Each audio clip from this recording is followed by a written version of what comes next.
You're listening to Free Indeed Radio, the podcast from Free Indeed Ministries. Today on Free Indeed Radio.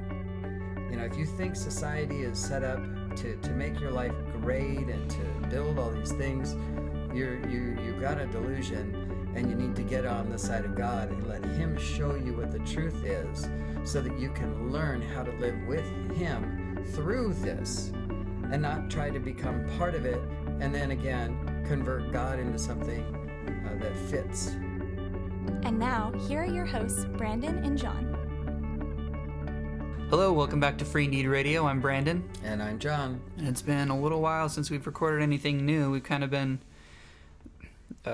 recycling and reusing existing material that's been making it out everywhere. So getting back in the swing of recording regularly, so we're excited about that. Been a lot going on, Brandon, hasn't it? Not a lot.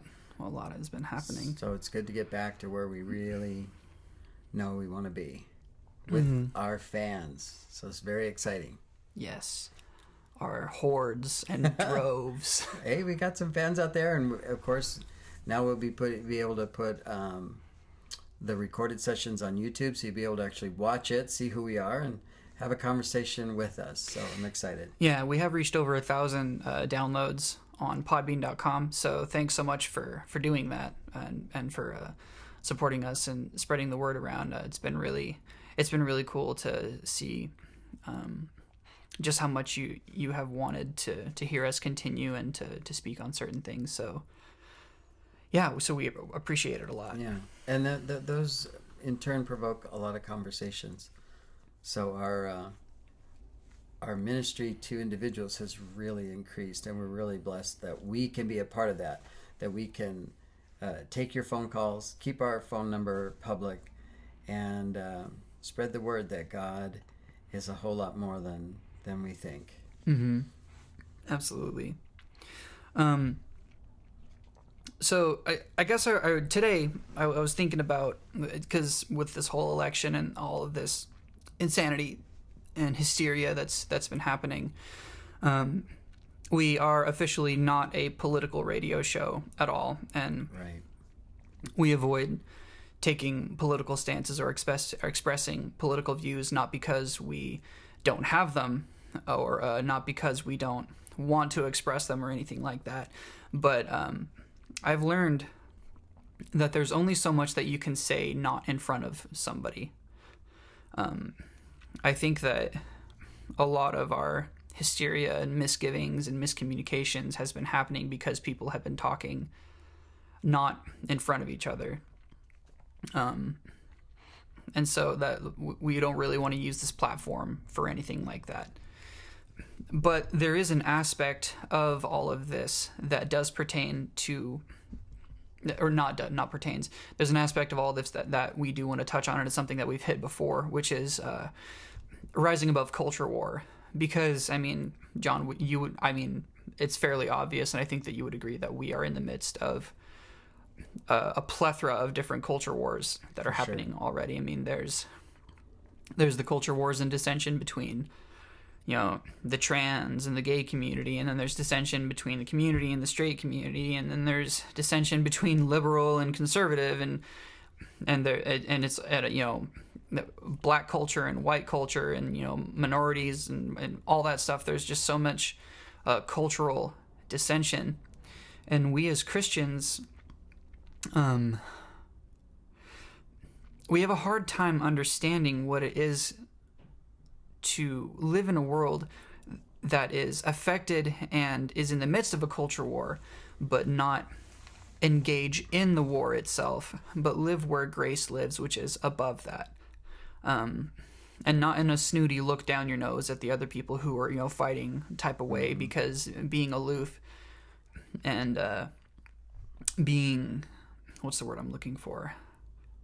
Disconnected from society in that sense, and retreating into a sense of apathy or, you know, political agnosticism or cultural agnosticism doesn't really work for, you know, spreading the gospel.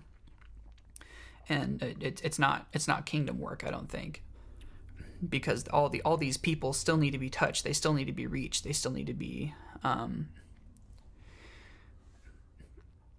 their concerns and their the concerns and their worries need to be addressed. Sure. If their even fears. Yeah. I think we all have a terrible habit of invalidating or devalidating each other's concerns and mindsets and all that. But I have intentionally avoided having this conversation with you because I wanted to have that kind of organic flow in. I want to understand and talk through what it looks like for us to be in the world and not of the world in this time right now. Grace lifts us up above culture wars. It lifts us up above needing to shout down somebody else to be right. It lifts us up above that because we understand who we are and we understand where we're going and what we want to do. With love and compassion, with Christ as our head. So I don't know. You see where I'm trying to go with that? Well, I think so. I think that you're right. The Bible is clear. It says to be in the world but not of the world. And I was just looking up. And by the way, you might see us looking away in something because we want to find scripture that helps you out, helps you learn. So that's what I'm doing, looking it up for you. So like in 1 John 2:15, he says, "Do not love the world or anything in the world." That's just the opening sentence. And I think that we get to a place where we become part of the battle instead of using Christ and seeing Christ in the battle. And that's where we lose track of ourselves and we lose track of other people. And then we begin to segregate even more and create groups that, why are we there? And it's truly amazing, especially nowadays, at least I guess nowadays because that's when we live, but to see how the Christian mindset, the church mindset, can take any little thing and then in an effort to want to care about somebody else or almost reinterpret scripture depending on what it is, create something that is actually very destructive. And that's being of the world. When you try to create a God that's going to make everything okay through accepting everything that he doesn't say is okay, now you're of the world. And that's part of the culture war. The church was sent out to tell the people to come away from their sin and to understand that the relationship with the Father is the most important thing. And not even necessarily to go out and say, hey, you're sinning, get out of there. Jesus sent us out to tell people about himself. That's what we're supposed to be doing. If we're doing that, then these culture wars break down. And people will want to listen to us. And they will want to pay attention. As the Bible says, they'll be made jealous of what we have because of the blessings of the Father in our lives. Agreed. So what do you think are the components of the war that's being fought right now? I surf Facebook and sometimes I'll repost something that I agree with or criticize something that I don't agree with. And I've been guilty of not fact checking, but more than not fact checking, I've been guilty of disregarding what somebody is trying to communicate. Because I think that, this doesn't just have to do with politics, but I think that this is going to be, after we get through this, there will be a huge resurgence in effective communication, because I think that's a skill that we have lost with the advent of social media and stuff like that. I've been talking with people, or everyone just wants to voice their opinions and talk about what they believe is right. But I know that I have had trouble stepping outside of my own mind to try and do what we've talked about doing, which is listening to what somebody is trying to say as opposed to listening to what I'm hearing. You know? And as that relates to listening to, I guess I'll just keep this in the realm of politics for the sake of the conversation, but like, if somebody is calling Trump a racist, or, you know, if somebody's calling a liberal a precious snowflake, you know, derogatorily, what do you think is really being communicated? What do you think is the most effective way to actually have a conversation with somebody else, with somebody about something that you don't necessarily understand? Well, I think you ended it perfectly, because the thing that comes to mind is because of social media, not necessarily all of this, but it's very headline driven. It's not a lot of fact-based information. There's a lot of false information. And I've had people contact me to talk about something that they just read on, you know, one of these social media sites, and they're all caught up in the story because they haven't found out that it's all made up and it's fake. But that's part of what's been lost in our society. And I think that communication, all these electronics, even though we're on it and we use a lot of them, they've taken away from our desire to learn the truth. Because if you didn't have all of this and you had to go find the truth, then you could really find the truth, and then you'd have something to say, you'd have something to offer. We want to make sure that through this offering that we have our facts straight, and not only that, but so that we can let you, our audience, come into that and share your opinions with us, and let's talk about it. Because let's face it, even though our facts are straight, and it's very clear what we stand for and who we stand with and why, we have people try to turn around and tell us that we're somehow wrong. You know, like I didn't live my life and they would know better for me because they don't know me. And that's kind of where this is at. And it's just, all it's done is increased over the last few years, and it's just gone so exponentially fast that I think people are being left out, Brandon. I think especially the men of America are being lost and left behind because they think they should be better or more, and they think they have to be over here and over there, and they're trying to satisfy all the rules of the world, and there's nothing they can do. And we need to stand up. And for women too, don't get me wrong, because, you know, especially Christian women, they need to be heard and they need to be known. There are families falling apart because men are leaving to you know, to find themselves or whatever. It's just our society is set up against so that you can learn how to live with him through this, and not try to become part of it and then again convert God into something that fits. Right. And I think that I really think that Christians are definitely feeling the whirlwind, and a lot of people are getting caught up in the hysteria and getting lost and falling through the cracks. And so I've just been kind of thinking that, like, and it seems kind of cliche, but cliches are true, you know, they're a cliche for a reason. And it's a good cliche, but when everything seems like it's falling apart, remember that Christ is still on the throne. You know, So true. You know, Jesus didn't get knocked off his throne because you know, Trump got put in office, or because, you know, a bunch of people started marching around the country. There's no reason to feel like all hope is lost, you know.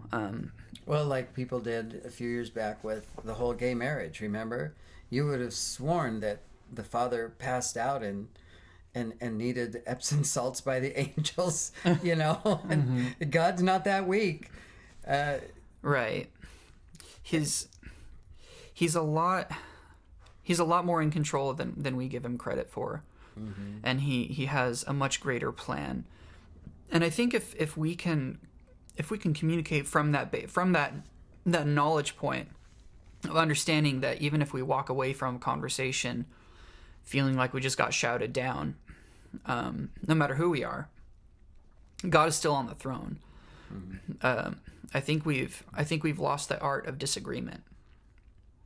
I think that we have lost the subtle and powerful art of being able and humble enough to disagree with somebody, and instead of being insecure enough to always have to be right about everything.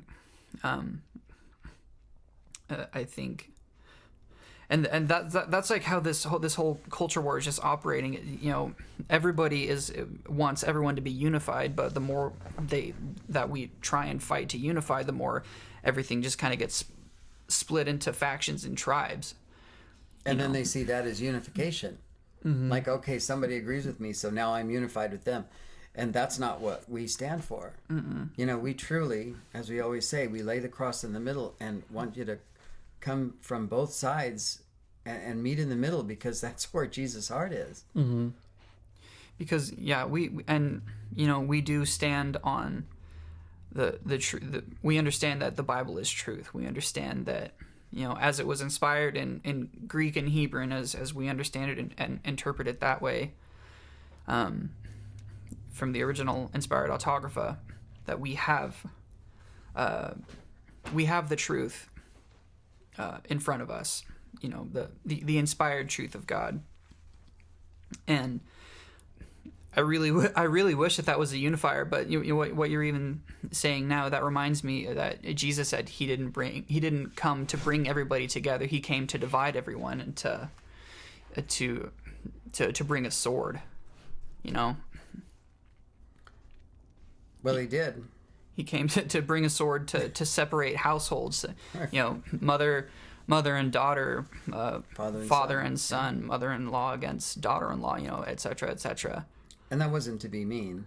The point that he's making, just like we are, is that there is a standing for him and then not. There is no really an in-between. And the culture war tries to create a gray area so that everybody can be accepted sort of in the mushy marshmallow middle. And, well, that was good. Can you say that? Mushy marshmallow middle. Mushy marshmallow middle. So, get in there, and where do you end up? You end up stuck. And then before long, you can't move. And until God can, pull you out and clean you out of that, it's a tough place to be. Because, again, you end up creating your own group of people who think like you, instead of inspiring people to reach for God to see how he thinks. And I think that's the most important point. If your political views or your identity, sexual identity, or whatever you choose to identify yourself with, if it doesn't bring everything back to Jesus, it's empty. Social justice or conservatism, if your mind and your heart don't draw people to God and to what he stands for, that grace and that freedom and his truth and his heart of caring and compassion, if you are not living your life, living your beliefs for Jesus, and you're only doing it for your own sense of sociological or economic justice, and that seems to be the biggest things that people get all up in arms about, is like social justice and I had a different word in my head. Hang on, he'll come up with it. Eventually. But social justice and economic freedom and political this, that, or the other thing, everyone thinks that they're right. Everyone thinks that they're trying to do the greater good for humanity. But when Christ isn't behind it, when he's not the one motivating you, it's all over. I think what comes to mind, I don't know if you're looking for this word, but they they use the word equality, thinking that everything will be equal. If we just make everybody the same, then everybody's equal, and then everybody's the same. And that can't happen, and society just proves it, and it continues to prove that point, even though the deniers are the ones that are, people, I think they're delusional. If you really think you're going to engineer society so that everybody's the same, well, are they going to be the same as you? Or are they going to be the same as somebody else? What does the same even mean? They can't even get you there, because if they're the ones choosing the sameness, do you want to be the same as that person who's telling you about it? I mean, it's ridiculous. And that's why we need God in all of this, because if you look through the Word, there's nowhere that it says everybody's going to have the same stuff on earth. We're equal in that we're brothers and sisters in Christ. There's no color, there's no race, there's no ethnic backgrounds, all that kind of thing, because we're His creation. But nowhere does He talk about how everyone should become the same across the planet, right. As if part of some bizarre, we're not the Borg, okay? That's all. Yeah, thank God. We're with Jesus. Resistance is futile. Right? So there you go. And our friends over at Canary Cry would have a heyday with the transhumanism thing. As soon as that becomes a mainstream thing, there's going to be a whole lot of conspiracy theorists who just get all up in arms and start. That's when end time stuff is really going to get super popular, even more so than it is. Oh yeah, it's crazy. But let's get back to what we can do. There's so many different things, like we've already mentioned. We deal with the sexuality piece, from identity to pornography and everything in between. And you can kind of take free Indeed, of course. We've always said you could just plug in your concern, and free Indeed is there for you, because God has really built that. But we believe, and even though we struggle with this, we struggle with the same things you do. We will, have that sense that we're right and somebody else is wrong, and that's not wrong, but it's not necessarily right. God wants us to be right through Him and stand on the truth, and that's okay. But we don't have to crush somebody with it. We're not given permission to go and be the wrath or the reaper or the avenger for God. No matter how many really cool movies they make of the Avenger, pick out the pretty people, because only they apparently can do anything good. But I'm okay with that. But we're not those people. God is all of that, and we're here to help you and to support you in whatever it is you're dealing with in the culture wars. Because if it brings consternation to your mind, if it causes you to, like Brandon said, not get back to God, or not know how to get back to God, not that you're far away, but maybe there's an aspect of God you just don't get, and why He would do something one way or this way, or why He seems to love somebody over the way I want to love them, or doesn't accept the kind of love you have for somebody. That's what we want to help you with, because there is an answer to all of that. And yes, it's in the Bible, but more than that, God uses our lives to help each other understand your life and His grace. The whole reason for you and I being here and having lived through what we've lived through, and then to be in this place, is so that God could use that life situation to help somebody else. And that's not because of what we've done, but because of what He's done. It's to help you understand what God really has to say about you, your identity, what you really should be, where you really should be, that kind of thing. Because people get so lost in trying to satisfy God and trying to make it to where, well, as long as I say the right thing and do the right thing, He'll be happy, and you've punched your ticket. That's not what this life is about. Right. And really quick, because we're running low on time,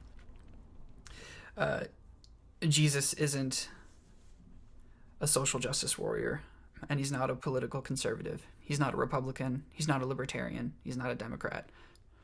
he is the king, and things will work best the way that he decides and says that things work, because we are designed. And so ultimately, we need to go to him to understand how to operate. And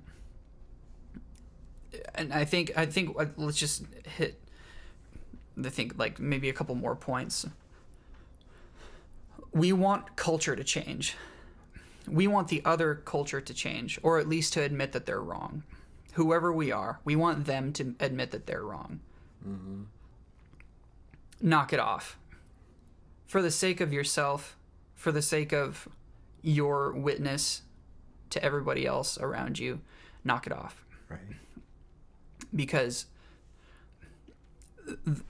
I learned something recently, and that is, if you let somebody talk long enough and loud enough, give them the loudest microphone and put them on the biggest platform, let them assert every single one of their points that they want, and then if you're one-on-one with somebody, listen to them.